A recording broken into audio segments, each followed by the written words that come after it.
Hey guys, and welcome back.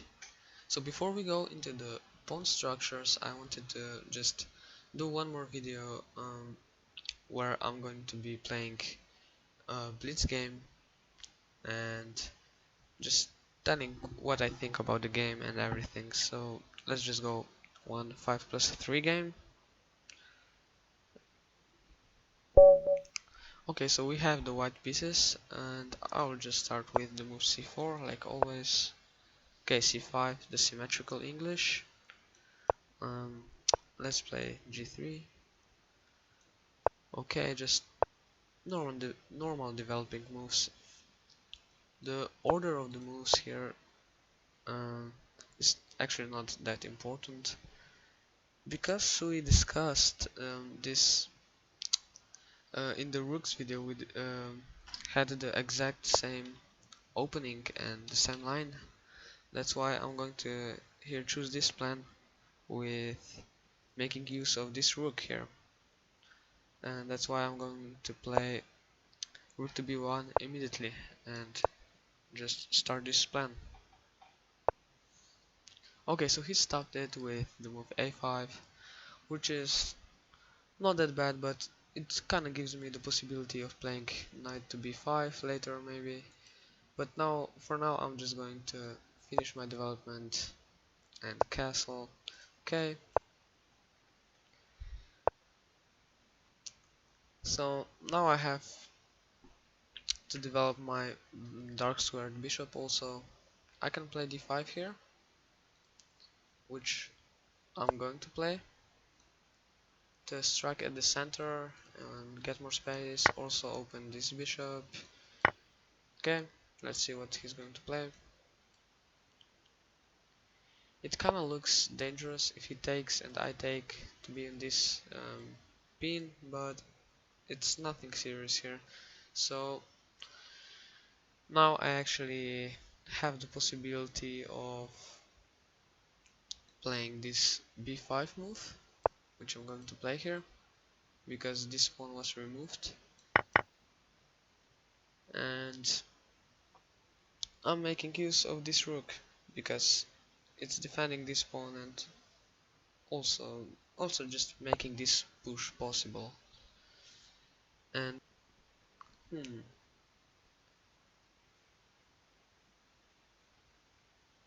what are we going to play now? Okay, let's play e4, just putting some more pawns in the center, also preparing maybe this move. Okay, so he just gave me a great outpost here for my knight, which I'm going to use. First, I'm just going to play this move here, um, double attacking this pawn, and I don't know if he can save it. He can't save it, and he can't push it because that's a free pawn again. And with this move he just basically lost a pawn because he didn't see this. And okay, this way I also win this pawn, which is great. I'm also taking this pawn, but yeah, I have to keep an eye on this knight and also this pawn. This looks a bit annoying. He jumping here. Well, go I'm just going to go there with my queen. Maybe looks like a strange move blocking my bishop, but my plan is basically to hmm let me think. It's a pretty difficult position here.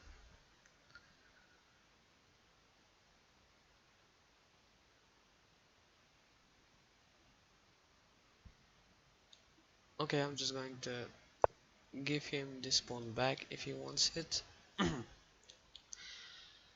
um, and I'm gonna get this outpost, this fine outpost here, because I didn't see a clear way how I should defend this pawn, because this move is also coming and it's just very annoying.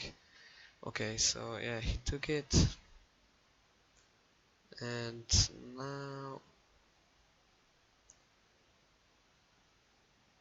now I really want to exchange these bishops, because this Fianchetto bishop is actually a pretty good defender of this king, and if I manage to remove him, then his king will be a lot weaker on these dark squares here, which is going to be good for me, so let's do that.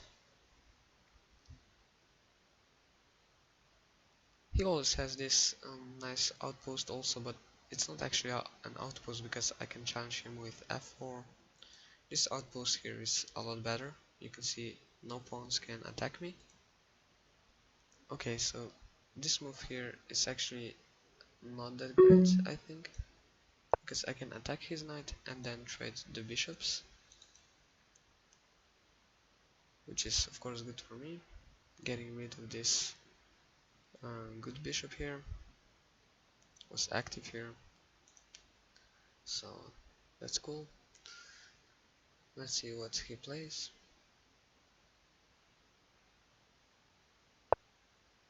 Okay, let's exchange these bishops.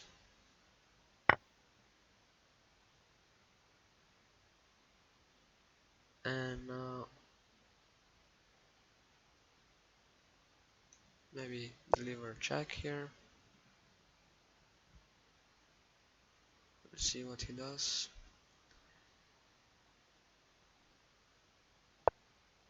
Okay, he went there. I'm actually going to play this move, attacking his bishop. Okay, he took it, which is fine. Now I'm attacking his knight. He has a nice outpost here. Maybe this was a mistake by me. Let's check him.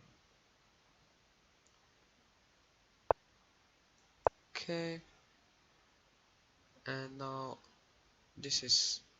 Oh, it's not over. He has to go there, and you will see why. Okay, he took this pawn, and now this is just winning.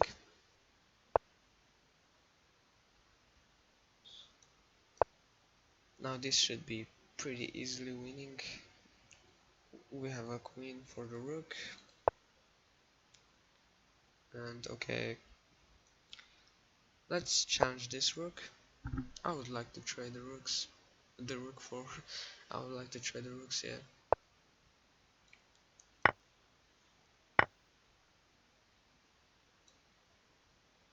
This position is basically over here, but he's still fighting, which is good. Let's see what he plays next. Okay. He played this.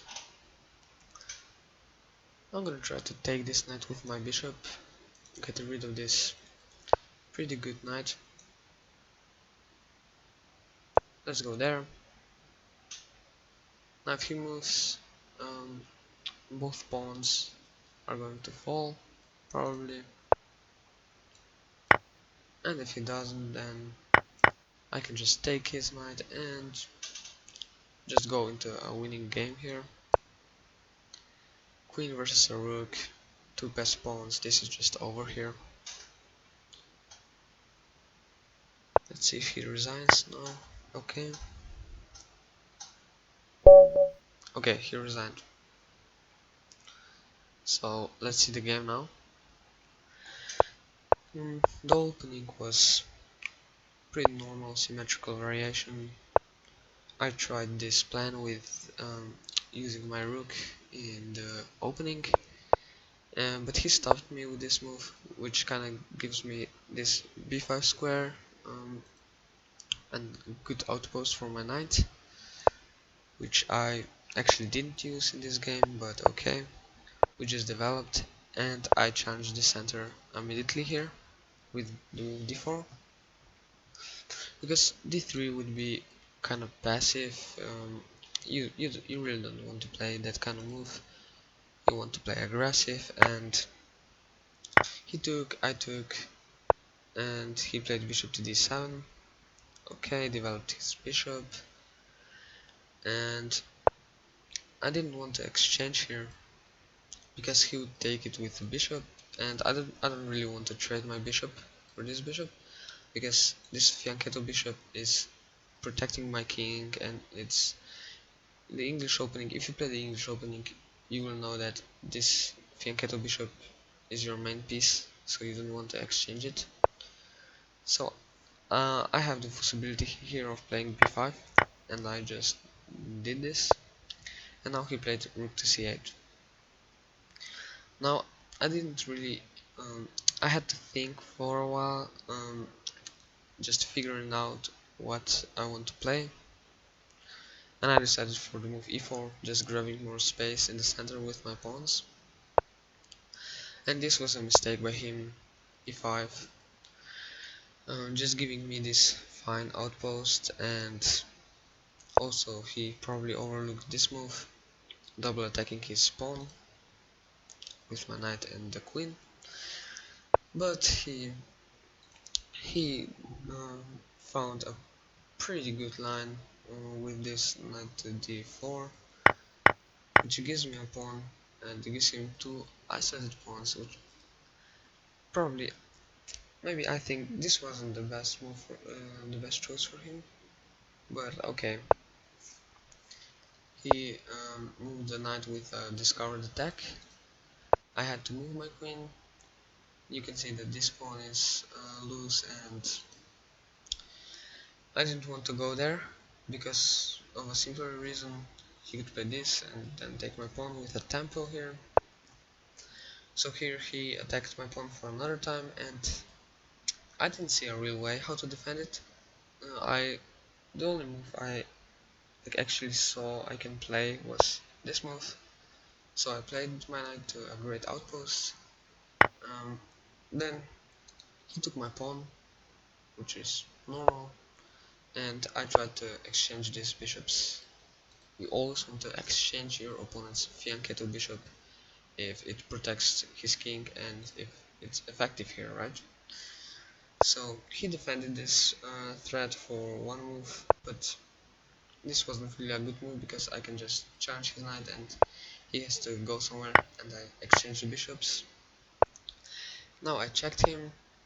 He moved to this weird h6 square, but if he moves, I don't know, there, I can just check him, and when he moves, I can do this check, or no, because he can go there.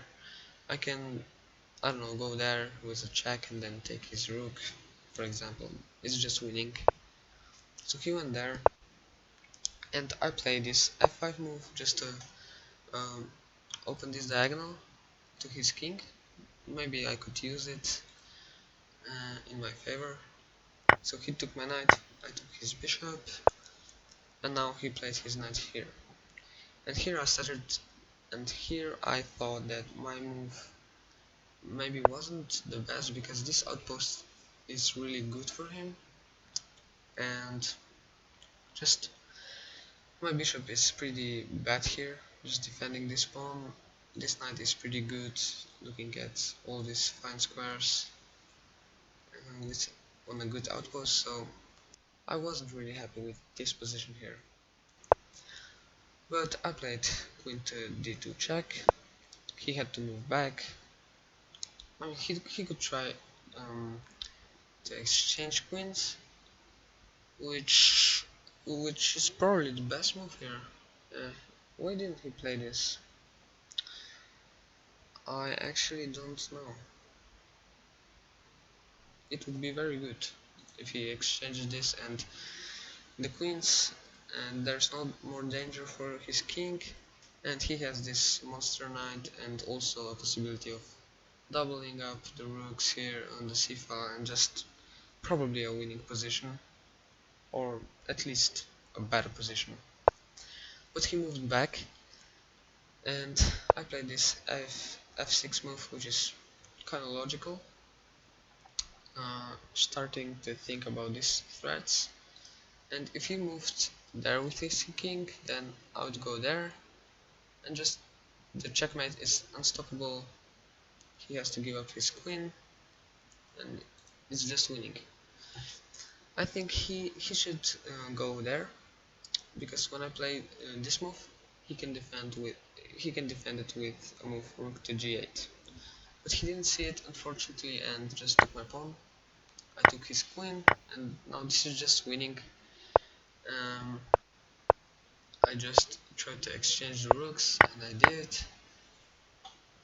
I mean, you can see here is a queen versus a rook, which is absolutely winning. So here he had to defend against. I mean, he didn't have to defend against this, but I mean, he did. And I wanted to take this annoying knight here. And here, if he doesn't want to trade, he can, I don't know, move there. But all the pawns fall. So he played this. I exchanged, and now suddenly still all the pawns fall. And here he resigned. It was a pretty good game.